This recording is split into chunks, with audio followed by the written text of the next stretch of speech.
শুকরিয়া আদায় করতে হবে একমাত্র আল্লাহ রাব্বুল আলামিনের। যখন যে নিয়ামত আল্লাহ তার বান্দাকে দেন, তাতেই সেটা অল্প হোক আর বেশি হোক, তাতেই সন্তুষ্ট হয়ে আল্লাহর শুকরিয়া আদায় করতে হবে এবং তার হক যথাযথভাবে পালন করতে হবে। আপনাকে আমাকে যে সম্পদ আল্লাহ দিয়েছেন, এই সম্পদের শুকরিয়া আদায় করতে হবে, এর যথাযথ হক আদায় করতে হবে। এই সম্পদের মধ্যে যে মিসকিনের হক রয়েছে, ফকিরের হক রয়েছে, অভাবগ্রস্তদের হক রয়েছে, এটা তা দিয়ে দিতে হবে। যতটুকুই হোক তার থেকে তা দিয়ে দিতে হবে। এ ব্যাপারে আমি একটা ঘটনা আপনাদের কাছে আনতে পারি, যা কোরআনে কারিমের মধ্যে আল্লাহ রাব্বুল আলামিন উল্লেখ করেছেন। এর থেকে অনেক শিক্ষা আছে। আল্লাহ রাব্বুল আলামিন তিনি সূরা কালামের মধ্যে তিনি বলছেন, তিনি তার বান্দাদেরকে এই ঘটনার মাধ্যমে তিনি শিক্ষা দিচ্ছেন। আল্লাহ পাক তিনি বলছেন, ইন্না বালাউনাহুম কামা বালাউনা, আমি তাদেরকে পরীক্ষা করতেছি যেমন পরীক্ষা করেছি ইতিপূর্বে, কামা বালাউনা আসহাবাল জান্নাহ, যেমন আমি উদ্যান মালিকদের পরীক্ষা করেছিলাম, বাগানওয়ালাদের পরীক্ষা করেছিলাম, যেরকম এই রকম পরীক্ষা আমি তাদেরকে করতেছি। সেই সময়ে মক্কার কুফফারে কুরাইশদেরকে আল্লাহ পাক এইভাবে পরীক্ষা করতেছি। তাদের এই ঘটনা শোনাচ্ছেন রাসূল সাল্লাল্লাহু আলাইহি ওয়াসাল্লামের মাধ্যমে, কুরাইশদেরকে তিনি এই ঘটনা শোনাচ্ছেন। এক সময় ইদ আকসামু লা ইয়াসরিমুন্নাহা মুসবিহিন, বাগানের মালিকরা তখন শপথ করে বলল যে আজকে আমরা প্রত্যুষে রাত শেষ হওয়ার আগেই, রাত্রের শেষ ভাগের দিকে আমরা কি করব, এই বাগানের ফলসমূহ আহরণ করব। ঘটনাটা এইভাবে আসলো যে একবার ওই বাগানের মালিক যিনি ছিলেন তিনি মারা গেছেন। মারা যাওয়ার পরে তার সন্তানরা বাগানের মালিক হয়ে গেল। যখন এই বাগানের মালিক জীবিত ছিলেন তখন এই বাগানের সম্পদকে 3টি ভাগে ভাগ করতেন। এক ভাগ নিজের পরিবারের জন্য, আর এক ভাগ বাগানে খরচ করবার জন্য, আর একটা ভাগ গরিব, অভাবী, অভাবগ্রস্ত, দারিদ্র লোকদের জন্য বিলিয়ে দিত। অনেক সম্পদ, অনেক ফল আল্লাহ তাদেরকে বাগানের মাধ্যমে দিতেন, অনেক দিতেন, অনেক। এই দেখে যখন এই বাগানের মালিক মারা গেল তখন সন্তানরা বলতে লাগলো যে আমাদের বাবা নির্বোধ ছিল, যে সম্পদটা বিলিয়ে দিত গরিবদের মাঝে, এইটা যদি তিনি জমা করে বিক্রি করতেন তাহলে অনেক সম্পদ আরও হতো, আরও অনেক সম্পদ হতো, আমরা অনেক লাভবান হতাম। কিন্তু আমাদের পিতা নির্বোধ ছিলেন বিদায় এটা তাদেরকে বিলিয়ে দিত। আজকে আমরা কি করব, আর বিলাবো না। এই জন্য বাগানের ফসল কাটার সময় আমরা রাত থাকতেই ফসল কাটতে যাব, যাতে করে কোনো দারিদ্র, কোনো অভাবগ্রস্ত ব্যক্তি টের না পায়। আমরা সব কেটে নিয়ে আসব, আর যেটা বিলিয়ে দিত আমরা আর বিলিয়ে দিব না, এইটাকে আমরা বিক্রি করে আরও সম্পদের মালিক হয়ে যাব। এই জন্য তারা কি করলো, ইজ আকসামু, তারা কসম করলো, লা ইয়াসরিমুন্নাহা মুসবিহিন, যাতে প্রত্যুষে রাত থাকতেই আমরা ফসলগুলি আহরণ করে কেটে আনতে পারি আমাদের বাড়িতে। বুঝতে পারছেন কীরকম তাদের চিন্তা ভাবনা, কীরকম তাদের চেতনা শক্তি। দেখেন, লক্ষ্য করেন, এই ধরনের লোক এখন নাই যে দান করতে চায় না, আছে কি না? কোন আছে?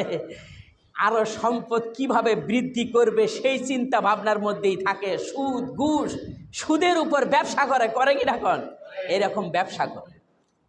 তা আল্লাহ রাব্বুল আলামিন সেই ঘটনা বর্ণনা করতেছে, ওয়ালা ইয়াস্তাসনুন, তারা ইনশাআল্লাহ বলল না।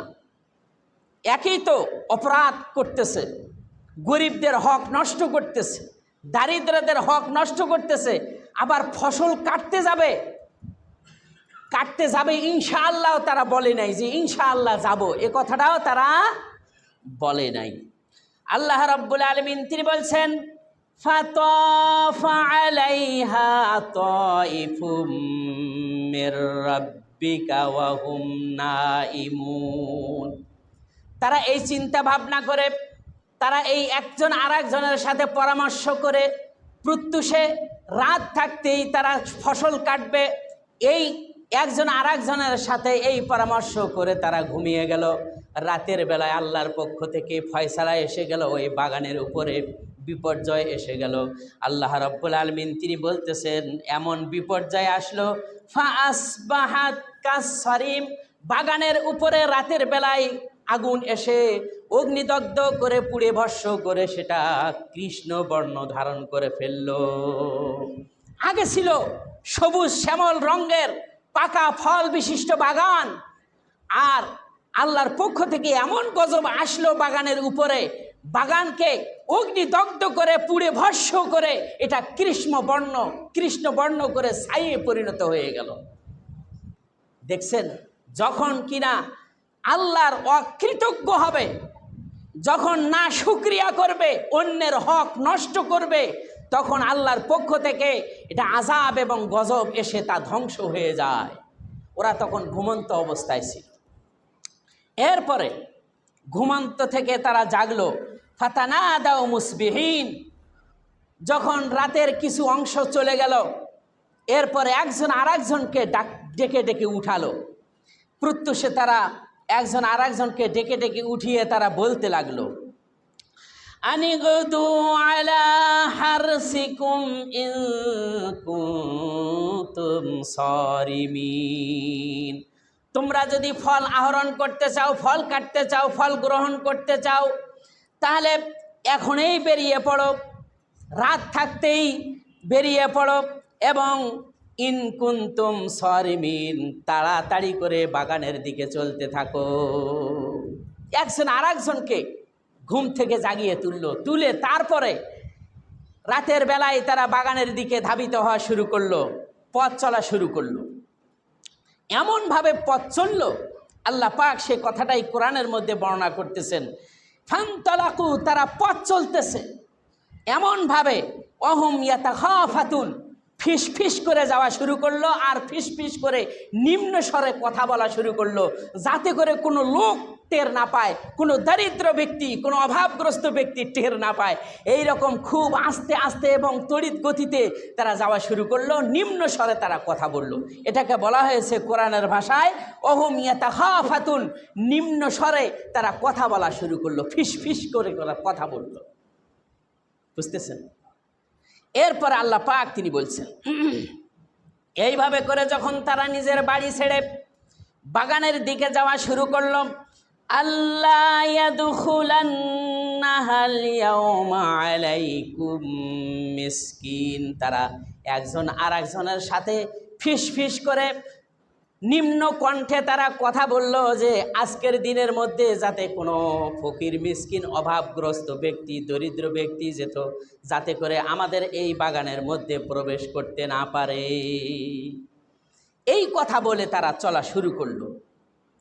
আর আল্লাহ পাক তিনি বলছেন, ওয়াগাদাউ আলা হারদিন কাদিরিন, এবং তারা নিবৃত করতে সক্ষম, এই বিশ্বাসে তারা পথ চলতে শুরু করলো প্রভাত সময়।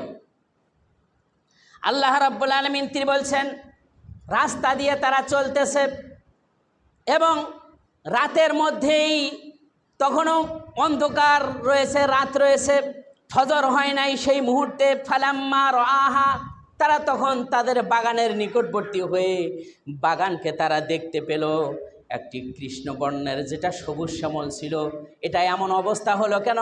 এর পাকা ফলগুলি কোথায় গেল? এর গাছগুলি এইরকম অগ্নিদগ্ধ অবস্থায় পুড়ে ভস্ম হয়ে অঙ্গার হয়ে আছে কেন? এই অবস্থা কেন? আমরা কি পথ হারিয়ে ফেলছি নাকি? এই ধরনের চিন্তা তাদের মধ্যে ধারণার সৃষ্টি হয়ে গেল।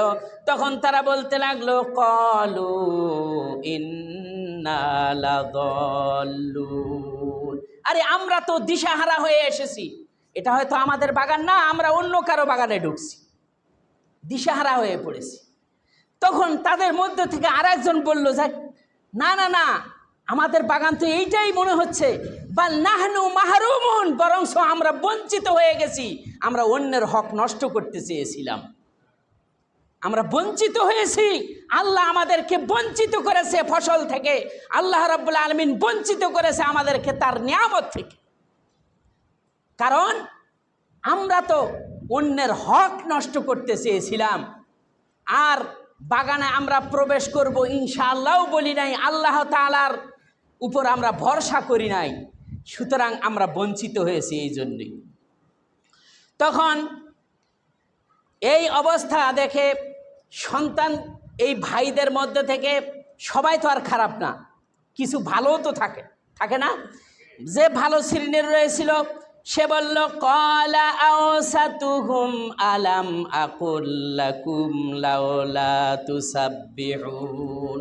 তাদের মধ্যে থেকে শ্রেষ্ঠ ভাই যে ছিল সে বলতে লাগলো, আমি কি তোমাদেরকে বলতে বলি নাই ইনশাআল্লাহ বলো, আল্লাহ তাআলার পবিত্রতা এবং মহিমা ঘোষণা করছো না কেন? তখন তারা সঙ্গে সঙ্গে বলল, ক্বালু সুবহানা রাব্বিনা ইন্না কুন্না জালিমিন। তখন সকলেই বলে উঠল, ক্বালু সুবহানা রাব্বিনা, আমাদের রব তিনি পবিত্র এবং মহান, সমস্ত প্রশংসা একমাত্র তার। আয় আল্লাহ, ইন্না কুন্না জালিমিন, আমরা সীমালঙ্ঘনকারী ছিলাম রব্বুল আলামিন, আমরা সীমালঙ্ঘনকারী।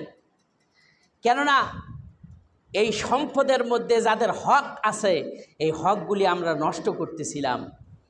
দারিদ্রদেরকে আমরা তাদের হক আদায় করতে চাই নাই, এই জন্যেই আমরা সীমালঙ্ঘন করেছি, আল্লাহ তোমার কথা অমান্য করেছি। তখন ফাআকবালা বা'দুহুম আলা বা'যিন ইয়াতালাওয়ামুন, এক ভাই আরেক ভাইকে দোষারোপ করতে শুরু করলো, তোর জন্য এই অবস্থা হয়েছে। ও বলল যে তোর জন্য এই অবস্থা হয়েছে, কেননা কুবুদ্ধি তো তুই দিছিস, তুই যদি এই কুবুদ্ধি না দিতি তাহলে কি এটা ধ্বংস হতো? বাবা যেভাবে বন্টন করে গেছেন ওইভাবে যদি আমরা বন্টন করতাম তাহলে এটা আজ পর্যন্ত ঠিক থাকতো, তোর কারণেই এই সর্বনাশটা হয়েছে। আর একজন বললো যে না না, তোর কারণেই হয়েছে। একজন আর একজনের প্রতি দোষারোপ করা শুরু করলো। এরপরে সকলেই নিজের দোষ স্বীকার করে নিল আর বলল, ক্বালু ইয়া ওয়াইলানা ইন্না কুন্না তাগীন। প্রত্যেকেই বলল, হায় আমাদের আফসোস, আমরা হতভাগ্য, আমরা ধ্বংস হয়ে গেছি, কারণ আমরা সীমালঙ্ঘন করেছি। আমরা সকলে আল্লাহ অভিমুখী হই, আল্লাহর কাছে চাই, তিনি এর থেকে হয়তো আরো উত্তম কিছু দান করবেন। তখন তারা বলতে লাগলো, আসা রব্বুনা আইয়ুবদিলানা খায়রাম মিনহা, সম্ভবত আল্লাহ রাব্বুল আলামিন এর থেকে আমাকে আরো উন্নত, আরো উত্তম কিছু তিনি দান করবেন। সুবহানাল্লাহি ওয়া বিহামদিহি। আল্লাহ পাক তিনি বলছেন, ইন্না ইলা রব্বিনা রাগিবুন, আমরা যদি আল্লাহ অভিমুখী হই, আল্লাহ তাআলার কাছে যদি চাই, আল্লাহ তাআলার আনুগত্য করি, তার দাসত্ব স্বীকার করি, তিনি যে সম্পদ দিয়েছেন সেগুলির যদি শুকরিয়া আদায় করি, আর এই সম্পদের যে হক রয়েছে অভাবগ্রস্তদের, এই অভাবগ্রস্তদের হক যদি আমরা ঠিকভাবে দিয়ে দেই তাহলে তিনি আমাদেরকে আরও উত্তম কিছু দিবেন। এই জন্য আমরা সকলে আল্লাহ অভিমুখী হয়ে যাই। আল্লাহ পাক তিনি বলছেন, কাযালিকাল আযাব, এইভাবে করে আমার শাস্তি আসে, এইভাবে করেই নফরমানীদের উপরে আমার শাস্তি এইভাবেই আসে।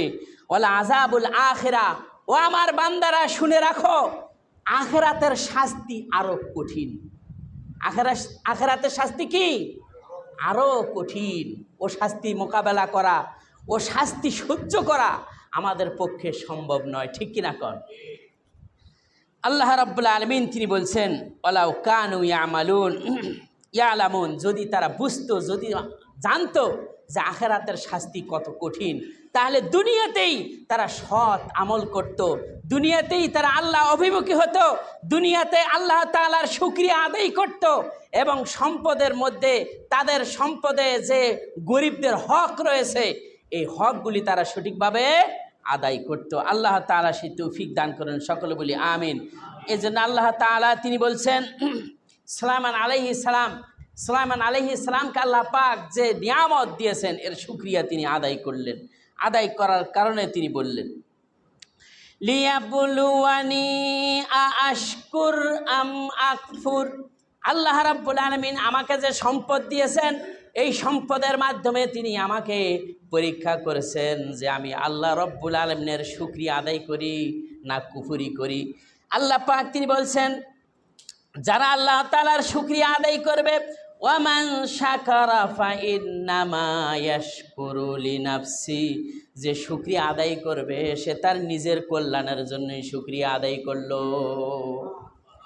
এজন্য শুকরিয়া আদায় করতে হবে আল্লাহ রাব্বুল আলামিনের। ওমান কাফারা, আর যে কুফরি করবে, ফাইন্না রাব্বি গনিয়ুন কারীম, তাহলে জেনে রাখা উচিত আমার রব, আমার প্রভু, আমার পালনকর্তা তিনি অভাব মুক্ত এবং তিনি মহিমাময়, তিনি সম্পূর্ণরূপে অভাব মুক্ত, তিনি অন্যের মুখাপেক্ষী নন, আমরা সকলেই তার মুখাপেক্ষী।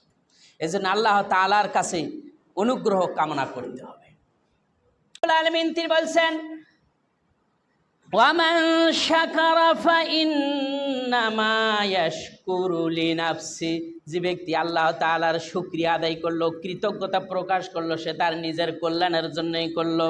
ওয়ামান কাফারা ফাইন্না রাব্বি গনিয়ুন কারীম, আর যে ব্যক্তি আল্লাহর নাফরমানি করবে, না শুকরিয়া করবে, কুফরি করবে, আল্লাহ রাব্বুল আলামিন না শুকরিয়াকারী থেকে তিনি সম্পূর্ণরূপে অভাব মুক্ত এবং প্রশংসিত। সুবহানাল্লাহ, সুবহানাল্লাহ। হযরত মূসা আলাইহিস সালাম তিনি তার সম্প্রদায়ের লোককে তিনি বলছেন, ওয়া ইন তাকফুরু আনতুম ওয়া মান ফিল আরদি জামিআ। মূসা আলাইহিস সালাম তার সম্প্রদায়ের লোকদেরকে তিনি বললেন, তোমরা যদি আল্লাহ তাআলার না শুকরিয়া করো আর পৃথিবীর সমস্ত মানুষ যদি আল্লাহ তাআলার না শুকরিয়া করে, কেউ আল্লাহ রাব্বুল আলামিনের ক্ষতি করতে পারবে না। পারবে নাকি? আল্লাহর যে মর্যাদা, যে সম্মান, তার থেকে কিছু হানি হবে নাকি? হবে না। সুবহানাল্লাহ, সুবহানাল্লাহ। মানুষ আর কয়টা? অগণিত ফেরেশতা আল্লাহ রাব্বুল আলামিনের শুকরিয়া করতেছে, ইবাদতে রত আছে। সুবহানাল্লাহ। মালাকুল মাউত কার হুকুম মানে? তিনি আল্লাহর তাসবিহ পড়েন না? জিবরিল আলাইহিস সালাম কার হুকুম মানে? তিনি আল্লাহর তাসবিহ পাঠ করেন। মিকাইলের মুখে এখন পর্যন্ত কি আছে? সিংহা, যেটাতে ফুঁক দিলে কিয়ামত হয়ে যাবে। এই সিংহা যখন আল্লাহ তাকে তৈরি করেছেন তখন থেকে নিয়ে এখন পর্যন্ত এবং আরও কিয়ামতের আগ মুহূর্ত পর্যন্ত যতক্ষণ অনুমতি হয় নাই, অনুমতি হওয়ার আগ মুহূর্ত পর্যন্ত সিংহা মুখে নিয়ে থাকবেন। কার হুকুমে? তাহলে হুকুম মানতেছে তারা কার? আল্লাহ পাকের। সুতরাং মানুষ, সারা পৃথিবীর মানুষ যদি আল্লাহর নাশুকরিয়া করে, আল্লাহর সম্মানের কোনো হানি হবে না। এই জন্য আল্লাহ পাক তিনি বলছেন, শুকরিয়া তোমরা করো, সুতরাং এই শুকরিয়া করলেই তোমাদেরই কল্যাণ হবে। আমি আল্লাহ তোমাদের সম্পদ, তোমাদের চাহিদা আমি এটা বাড়িয়ে দিব। সুবহানাল্লাহ। তোমাদের যে চাওয়া তা পূর্ণ করে দিব। সুবহানাল্লাহ। আল্লাহ রাব্বুল আলামিন তিনি বলছেন, লাইন শাকারতুম লাযিদান্নাকুম, যদি তোমরা শুকরিয়া আদায় করো তাহলে আমি তোমাদের এই সম্পদ আমি আরো বৃদ্ধি করে দেব। ওয়ালা ইন কাফারতুম, আর যদি তোমরা না শুকরিয়া করো, ইন্না আযাবি লাশাদীদ, জেনে রাখো দুনিয়ার মানুষেরা, আমার আযাব, আমার শাস্তি থেকে তোমরা আর মুক্তি পাবে না যদি না শুকরিয়া করো।